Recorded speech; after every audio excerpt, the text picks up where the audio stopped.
Imaginez-vous transporté en juillet 1575 en pleine Angleterre élisabéthaine. Vous arpentez les rues étroites de Londres afin de vous rendre sur la rive nord de la Tamise entre la City et Westminster.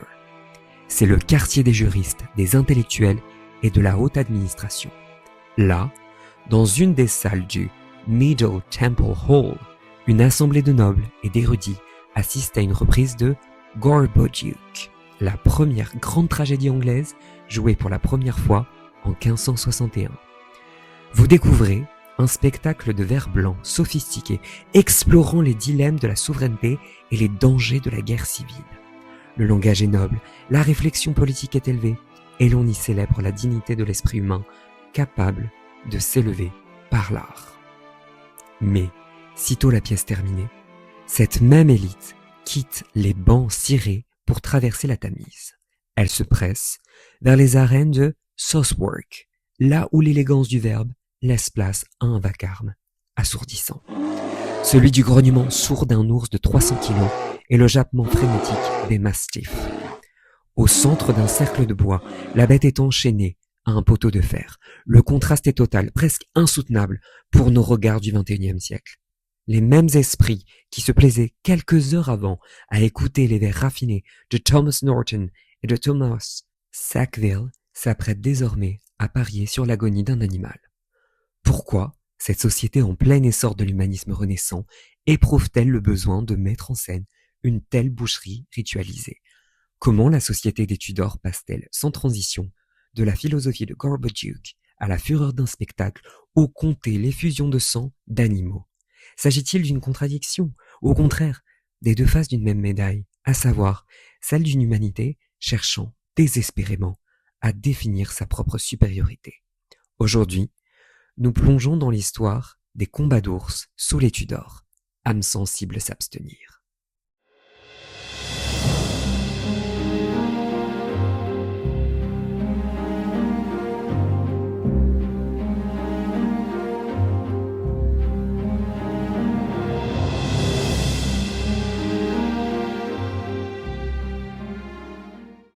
Bienvenue sur Retour aux sources, le podcast qui décrypte le monde d'hier et d'aujourd'hui par une plongée dans les humanités.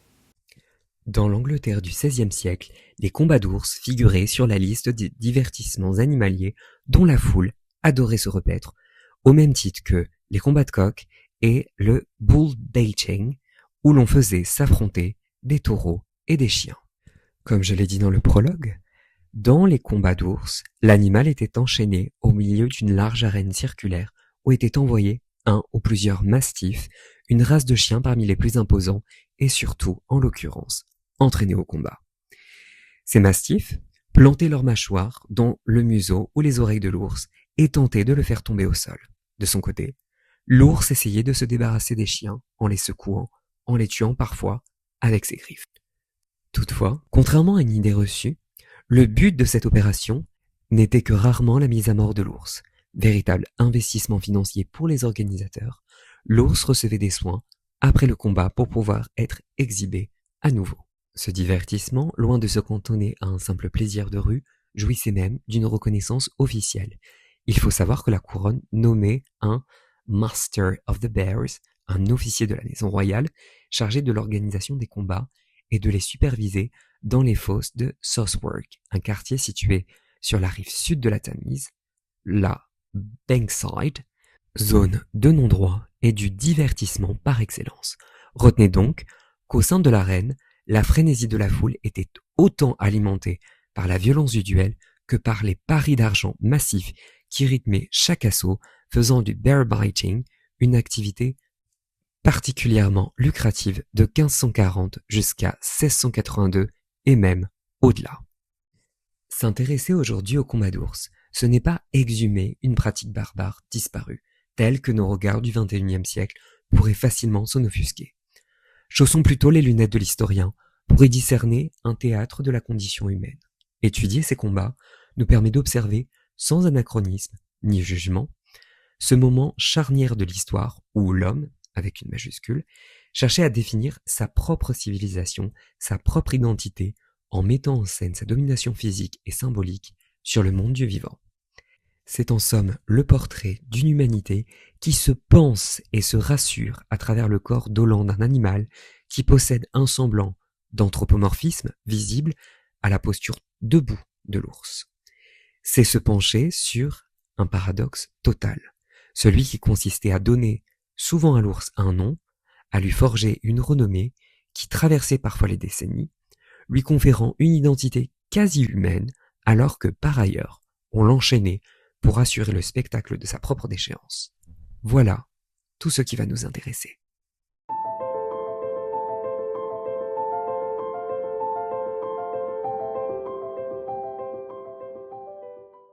Commençons par une recomposition archéologique de cette pratique.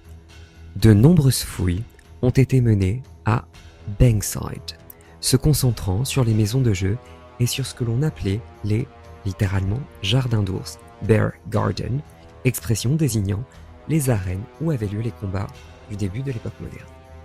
Ces lieux ressemblaient à s'y méprendre au théâtre de l'époque, comme le Globe de Shakespeare. Une structure en bois, circulaire ou polygonale, avec plusieurs étages de galeries, couvertes pour le public et une arène centrale, le pitch, à ciel ouvert. Signalant tout de même que tout au long de la Renaissance, ces combats ont évolué dans leur lieu et dans la forme de leur représentation, passant du spectacle de foire aux grandes représentations dans les arènes jusqu'à aboutir à une forme proche de ce que l'on appelait les mascarades. Il ne faudrait donc pas en avoir une représentation figée, mais bel et bien dynamique, évolutive. La fixation des combats en des lieux pérennes et fixes tint beaucoup aux lois contre le vagabondage, notamment celle de 1533 et celle de 1572, conduisant les combats d'ours ainsi que les représentations théâtrales à s'installer dans des structures permanentes et à bénéficier d'un mécénat enthousiaste auprès de la royauté et de la noblesse. Ces lois visaient à contrôler les foules.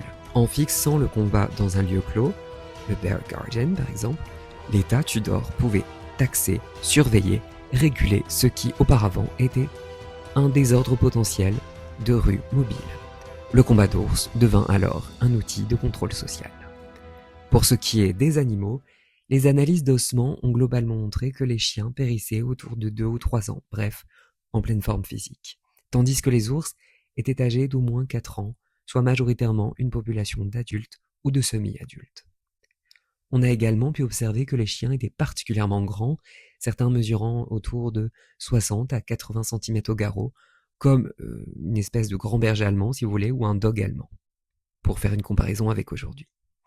Dans un ouvrage de 1609, Works for Armourers, donc travailler pour les armuriers, le dramaturge et pamphlétaire Thomas Dekker nous livre une description assez crue des blessures reçues par les chiens. Voici ce qu'il dit. Ils étaient généralement écrasés et soit emportés avec des côtes cassées, leur peau déchirée et pendante autour des oreilles. Ces traumatismes sont corroborés par la zooarchéologie, mais qui met également en évidence que les bêtes recevaient des soins pour récupérer de leurs blessures. Il n'est d'ailleurs pas impossible que l'on cherchât à éviter les blessures mortelles pour ne pas avoir à remplacer les animaux, ce qui aurait représenté, je l'ai dit, un coût financier important, surtout dans le cas d'un ours qui était acheté à prix d'or, bien plus cher même qu'un cheval, même en comparaison avec les races équestres les plus recherchées. Les propriétaires avaient vraisemblablement tout intérêt à choyer leurs ours, de manière à miser sur la longévité de l'animal. Un paradoxe émerge, l'animal est à la fois une victime de violence extrême et en même temps une source précieuse de revenus que l'on se doit donc de soigner avec une attention soutenue. Il faut d'ailleurs savoir que certains ours ont acquis une vraie renommée, notamment l'ours brun Sackerson, de la fin du XVIe siècle, mentionné dans Les Joyeuses Commères de Windsor, la comédie de William Shakespeare. Le personnage de Slender se vante en ces termes. « C'est pour moi, mon pain et mon vin à présent. J'ai vu Sackerson déchaîné 20 fois, et je l'ai même tenu par sa chaîne. Mais je vous le garantis, les femmes ont poussé de tels cris et de tels hurlements que c'en était inouï. » Vous en conviendrez, le personnage ne parle pas d'un animal sauvage avec crainte, mais d'une idole, d'un athlète. Cet enthousiasme, qui nous semble aujourd'hui glaçant, est le signe d'une forme d'intégration de l'animal dans le champ social. Sackerson n'est plus juste un ours, c'est un nom propre qui circulait et qui parlait très certainement aux spectateurs de Shakespeare, une sorte de légende de quartier que l'on se flattait d'avoir approché. C'est une forme d'anthropomorphisme ici. L'animal accède à la renommée, mais c'est elle qui le condamne à sa propre exploitation.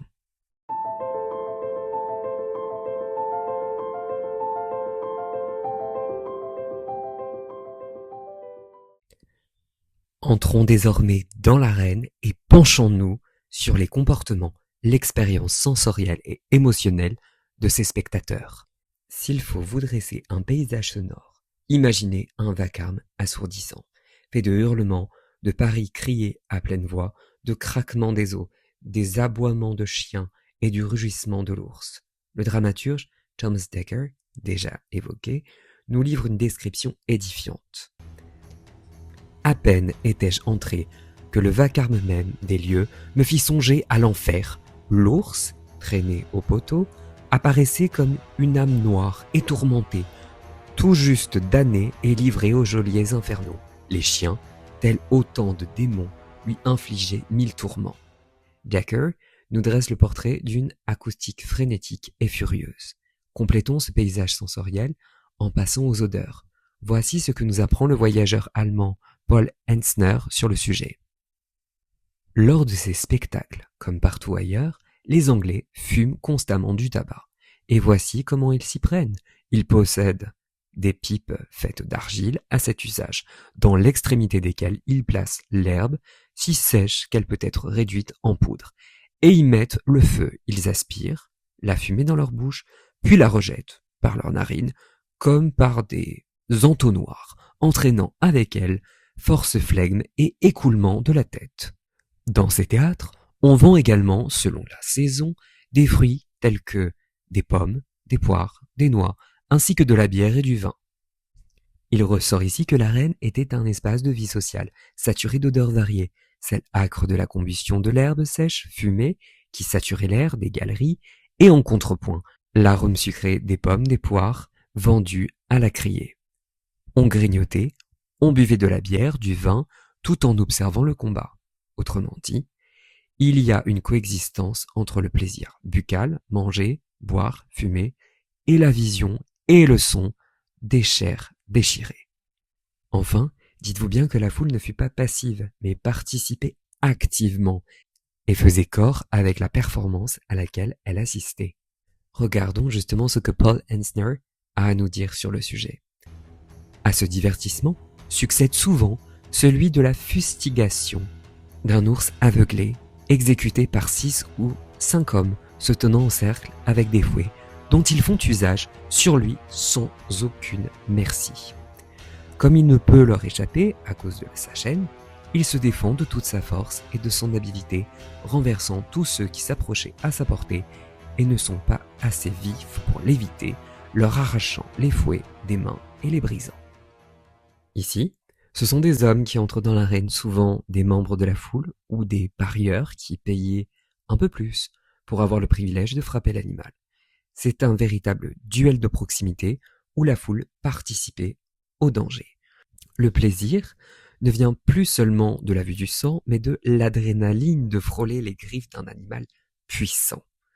Notez que si la chasse était le privilège de l'aristocratie en forêt, le bear biting et la fustigation étaient pour ainsi dire les « chasses du peuple en ville ».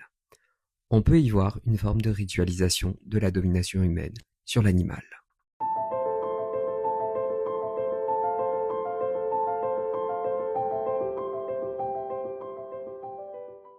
Tous les Anglais des XVIe et XVIIe ne voyaient pas d'un très bon œil un spectacle aussi sanguinaire. Parmi eux, il faut citer les puritains, ces protestants zélés et radicaux qui les taxaient de divertissement impie. On peut voir sous la plume de certains une forme de compassion pour les animaux violentés, notamment chez Philip Stubb et son ouvrage Anatomie des abus, en anglais Anatomy of Abuses, publié en 1583. Voici un extrait éloquent. Le combat d'un ours, outre qu'il s'agit d'un jeu immonde, puant et répugnant, n'est-il pas un exercice dangereux et périlleux où un homme est en danger de mort à chaque minute d'une heure? Et quand bien même il n'en serait pas ainsi, quel exercice est cela pour un chrétien? Quel cœur chrétien peut prendre plaisir à voir une pauvre bête en déchirer, lacérer et tuer une autre, et tout cela pour le plaisir insensé? Eh bien, qu'elles soient des bêtes sanguinaires pour l'humanité et cherchent sa destruction, nous ne devons pourtant pas en abuser, par égard pour celui qui les a faites et dont elles sont les créatures. Car nonobstant le fait qu'elles nous soient nuisibles et assoiffées de notre sang, elles n'en sont pas moins de bonnes créatures selon leur propre nature et leur espèce, créées pour manifester la gloire et la magnificence du grand Dieu. Vous l'aurez noté, Stubb part de l'argument sécuritaire puis bascule sur le cœur de ce qui explique son hostilité, à savoir l'argumentaire religieux.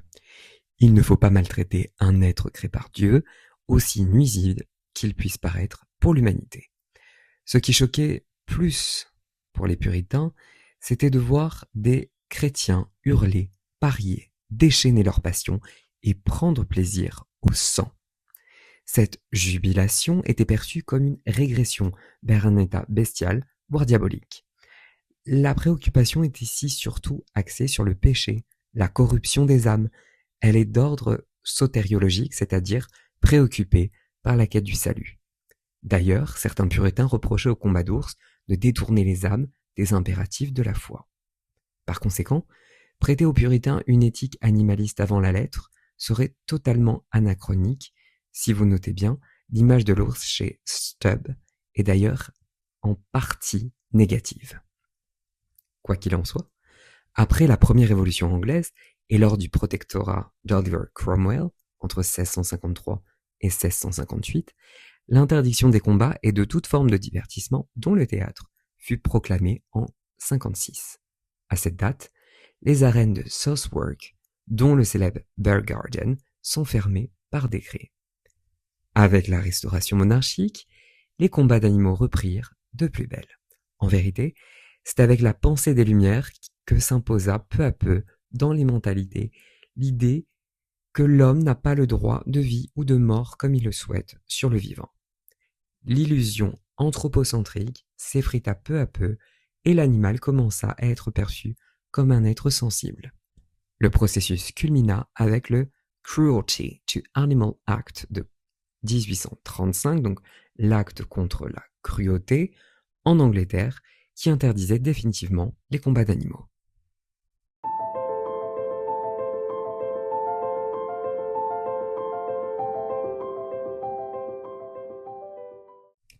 Quelle conclusion tirer des combats d'ours dans l'Angleterre moderne? Premièrement, en renfermant cette immersion dans le Bear Garden de Southwark, on comprend que l'arène n'était pas seulement un lieu de divertissement, mais un miroir social et moral. Ce que Thomas Dekker décrivait comme une image de l'enfer était en réalité le reflet de notre propre ambivalence. Dans ce cercle de bois, l'homme Tudor ne venait pas seulement voir une bête souffrir, il venait s'assurer de sa propre domination sur un monde sauvage, perçu comme hostile.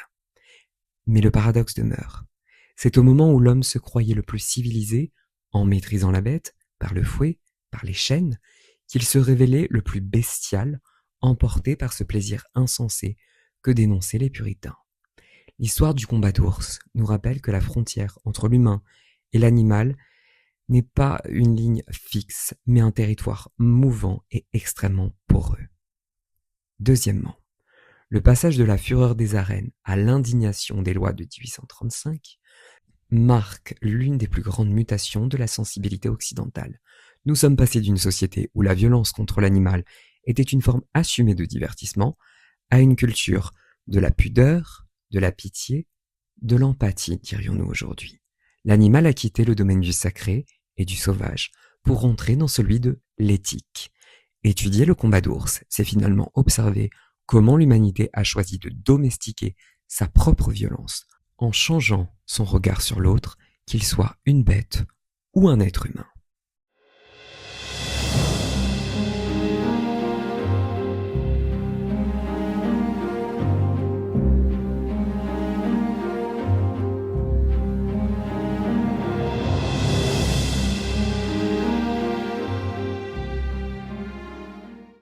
Merci d'avoir écouté ce podcast. J'espère qu'il ne vous aura pas trop effrayé, qu'il vous aura même surtout appris des choses.